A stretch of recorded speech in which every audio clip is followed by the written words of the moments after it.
Eso es cierto. Igual ocurre cuando interpretamos la norma.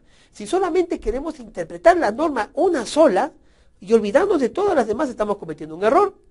Porque puede ser de que esa norma sola ni siquiera tenga significado. Hay normas que a veces solitas no tienen significado. Por ejemplo, en derecho internacional privado hay lo que se llama el reenvío. ¿En qué consiste el reenvío? En materia de divorcio, por ejemplo, ¿no? El Código Civil dice que si alguien se quiere divorciar, tendrá que divorciarse, fíjate, tendrá que divorciarse con las leyes de su último domicilio conyugal. Bueno, si tú te casaste en Lima, ¿no? Y viviste en Lima, y nunca saliste de Lima, ¿no? Y ahora te peleaste con tu señora, o ella se peleó contigo, o se acabó el amor, ¿no? Y te quieres divorciar, está fácil, porque te divorcias con las leyes del último domicilio. ¿Cuál es? El Perú. Ahí está todo resuelto. Ah, pero fíjate, ¿qué pasa cuando hay reenvío? ¿Qué pasa si tú te casaste y te fuiste a vivir a Miami, ¿ah? A los United States, ¿no? Te fuiste a Miami, estás viviendo en la ciudad de Miami y te vas a divorciar en Miami. Has vivido en Miami ya 5, 8, 10 años y te quieres divorciar. Tú dices, ¿no? Aplicando el método lógico, que estamos en un momento, tú puedes decir, bueno, lógicamente entiendo que si me casé en Perú, me debo divorciar en Perú. No, pero la ley no dice eso. La ley dice gramaticalmente, literalmente, que tienes que divorciarte con la legislación y las leyes de tu última residencia conyugal. ¿Y cuál fue esa? La de Estados Unidos. En otras palabras, tú te tienes que divorciar con las leyes de los Estados Unidos. Y dime, ¿el sistema jurídico de Estados Unidos es igual al sistema jurídico peruano? ¿Verdad que no? Pues no lo es, no es igual, ciertamente no lo es. Entonces, el método sistemático lo que hace es, nos ayuda a interpretar la ley considerando todo el sistema, considerando si nos contradecimos, considerando todo el sistema jurídico, no solamente la ley sola.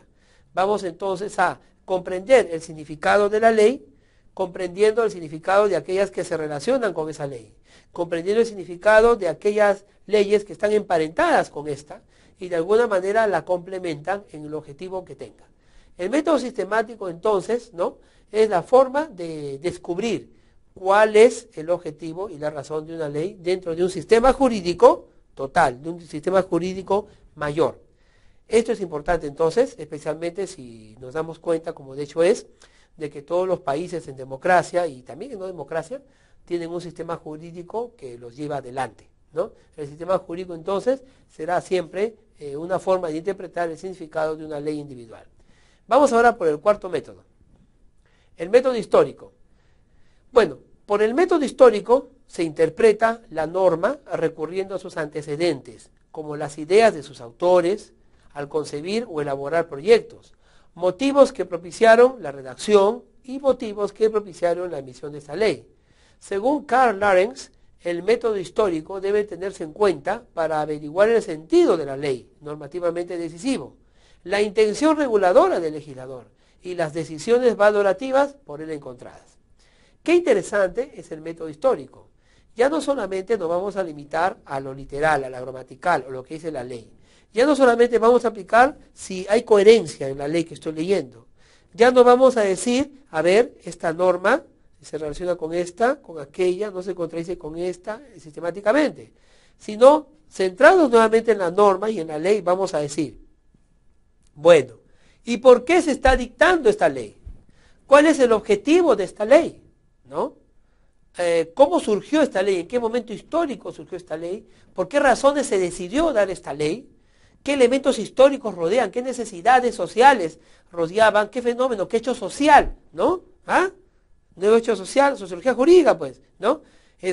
Respaldó para que esta ley surgiera. De repente había un golpe de Estado, de repente había una dictadura, de repente estábamos en una época de los inicios de la República, de repente estábamos en una guerra civil, ¿no? O era un país que todavía no estamos totalmente republicanos, sino que estamos pasando por un protectorado, o que estamos pasando pues por una dictadura civil vitalicia, ¿no? Entonces, analizando la historia de aquellos que promulgaron la ley, de aquellos que legislaron la ley, o la razón por la cual la ley se promulgó, nosotros vamos a entenderla, y nosotros vamos a interpretarla. Vamos a interpretar el verdadero sentido de la ley, el verdadero sentido de la norma. ¿Y cuál es pues el método histórico? Es estudiar y saber todo esto. ¿Cómo se originó? ¿Quién lo promulgó? ¿Por qué razón? ¿Cuál es el objetivo de la ley? Etcétera y etcétera. El método histórico entonces no va a tener límites, ¿verdad? Sí, pues, porque el método histórico puede ir muy atrás como también puede ir muy adelante. El método histórico, en definitiva, nos va a ayudar a entender, ¿no? Una parte de la ley que en el gramatical, literal, lógico y también sistemático no nos podíamos entender.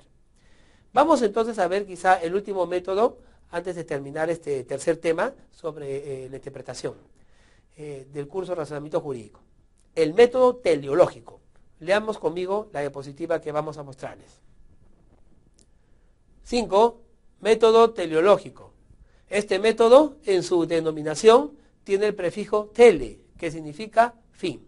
El método teleológico es entonces el que pretende llegar a la interpretación de la norma a través del fin de la misma, buscando en su espíritu qué es la finalidad por la cual la norma fue incorporada al ordenamiento jurídico. Pues bien, qué interesante. Miren, hemos empezado desde el método gramatical, ¿no? Literal, pasando por el método lógico, pasando por el método sistemático, luego pasando por el método histórico, para finalmente llegar al método teleológico. En todos los métodos anteriores, como ya dijimos, hay altos y bajos, y lo que se busca es interpretar la norma en su verdadero sentido. El método teleológico ya va también a este objetivo. Es decir, se centra en la finalidad de la ley. ¿Cuál es el objetivo? La eficacia de la ley. ¿Para qué estamos dando esta ley? ¿Qué cosa buscamos con esta ley? ¿Buscamos sancionar algo? ¿Buscamos regular algo? ¿Buscamos facilitar? ¿Buscamos reconocer? ¿Buscamos promover el trabajo, la empresa, la libre competencia, el mercado, la economía de mercado, ¿no? Entonces, vamos a buscar en una ley su verdadero significado, entendiendo para qué finalidad se realizó. Obviamente, para saber su finalidad, ¿no? Tenemos que recurrir al método histórico. Y una vez sabido su finalidad, una vez focalizada su finalidad, entonces definitivamente podremos aplicar el método teleológico, el método de interpretación. Descubriendo la finalidad que tenga una ley para un determinado tiempo, un determinado sector, un determinado lugar, región, municipio, provincia de nuestro país, de repente entonces así podremos descubrir el verdadero significado de esa ley o esa norma. El método teleológico es importante porque sin excluir a los demás métodos nos ayuda a nosotros a comprender que al final de todo una ley solo será importante y solo será trascendente si es que tiene eficacia. Y si los fines de una ley se realizan. ¿Cuánta ley hay? Si no, dígamelo usted. ¿Cuánta ley y leyes existen? Normas, reglamentos, en fin, ¿no? Normas, ¿no? Existen que no se cumplen. Que no se cumplen porque de repente la población no entiende su finalidad. De repente la población o los gobernantes o un sector para el cual se dio no entiende su importancia. Muchas personas no entienden para qué se va a formalizar, ¿no?